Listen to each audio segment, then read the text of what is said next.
नमस्कार किसान भाइयों, जेडी न्यूज यूट्यूब चैनल में आपका स्वागत है।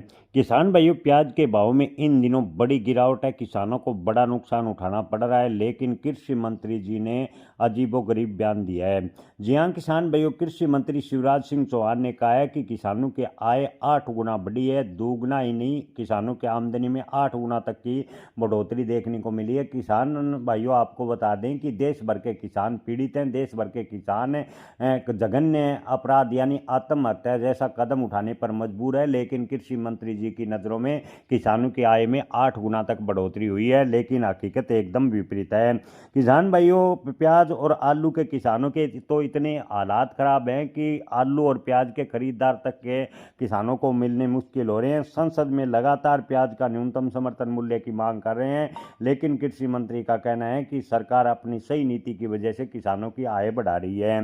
किसान भाइयों, आपको बता दें कि कांग्रेस व अन्य विपक्षी दलों ने संसद भवन में प्रदर्शन भी किया और सरकार पर आरोप लगाया कि सरकार की गलत नीतियों के कारण प्याज मिट्टी के भाव बिक रहा है। प्याज किसान आत्महत्या करने तक मजबूर हो रहे हैं। प्याज के खरीदार तक के किसानों को मिलने मुश्किल हो रहे हैं।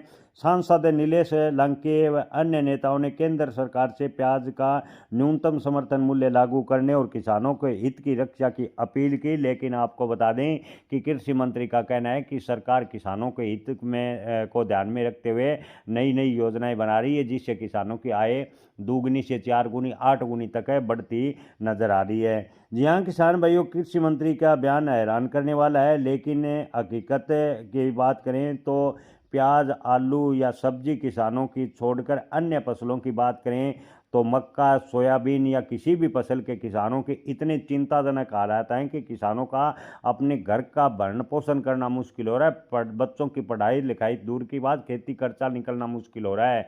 किसान भाइयों, अगर प्याज को लेकर सरकार कोई स्पष्ट पॉलिसी नहीं बनाती है तो प्याज के भाव अब की बार मिट्टी के भाव भी नहीं बिकेंगे। प्याज के खरीदार तक मिलने मुश्किल हो जाएंगे, क्योंकि मिडिल ईस्ट की युद्ध की वजह से प्याज का निर्यात प्रभावित हुआ है। इसके अलावा सरकार की गलत नीतियों की वजह से जो भारतीय प्याज पर निर्भर देश थे, उन देशों ने अन्य विकल्प तलाश लिए और भारतीय प्याज पर निर्भरता खत्म कर दी। और प्याज के निर्यात की बात करें तो पहले ही काफ़ी हद तक प्रभावित था, लेकिन इन दिनों युद्ध की वजह से और भी हालात चिंताजनक बनते जा रहे हैं। ऐसे में 2026 में प्याज के भाव में जब तक युद्ध यानी मिडिल ईस्ट में शांति नहीं होगी, तब तक प्याज के भाव में तेजी बनती नजर नहीं आ रही। जय किसान, धन्यवाद।